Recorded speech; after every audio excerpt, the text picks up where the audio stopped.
مستمعي راديو هيفي اف ام، أسعد الله أوقاتكم ومرحبا بكم في الزاوية البيئية لهذا اليوم. مستمعينا الكرام، أصبحنا اليوم نعاني من التلوث الشديد للبيئة، وهو من أخطر أنواع التلوث، ويرجع السبب الرئيسي للتلوث هو الإنسان، والمتضرر منه أيضا والكائنات الحية الأخرى. والتلوث تعريفا هو أحداث تغيير في البيئة التي تحيط بالكائنات الحية بفعل الإنسان وأنشطته اليومية، مما يؤدي إلى ظهور بعض الموارد التي لا تتلائم مع المكان الذي يعيش فيه الكائن الحي ويؤدي إلى اختلاله. ومن المسببات في إحداث عملية التلوث الإنسان هو السبب الرئيسي والأساسي في ظهور جميع الملوثات وبأنواعها المختلفة. فالتوسع الصناعي والتقدم التكنولوجي وسوء استخدام الموارد كلها مرتبطة بالإنسان، فالإنسان يتكاثر ويصنع ويستخدم هذه المواد. مستمعين الأعزاء، للتلوث مستويات متعددة، فهناك المستوى الغير الخطير، وهو التلوث المتجول الذي يستطيع الإنسان أن يتعايش معه بدون أن يتعرض للضرر أو المخاطر، كما أنه لا يخل بالتوازن البيئي وفي الحركة التوافقية بين عناصر هذا التوازن.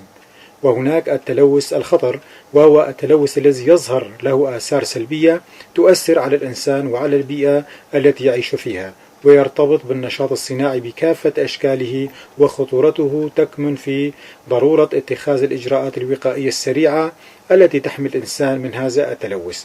وهناك تلوث آخر، وهو التلوث المدمر، وهو الذي يحدث فيه انهيار للبيئة والإنسان معا، ويقضي على كافة أشكال التوازن البيئي، وهو متصل بالتطور التكنولوجي الذي يظن الإنسان أنه يبدع فيه يوما بعد يوم، ويحتاج إصلاح هذا الخطأ لسنوات طويلة ونفقات باهظة.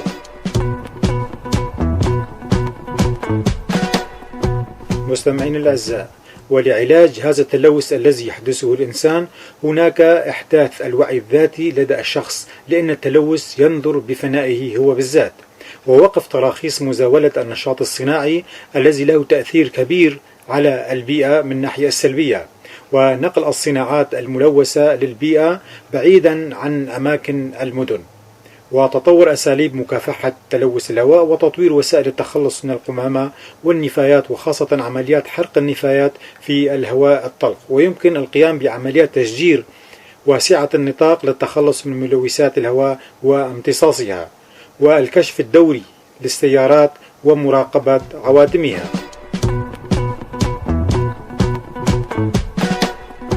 مستمعين الأعزاء، هذا وعلينا أن نعي أن الحفاظ على البيئة يعني الحفاظ على الإنسان، وله وجوه متعددة وكثيرة، تبدأ من المنزل وإلى التعامل مع المحيط الطبيعي الذي نعيش فيه.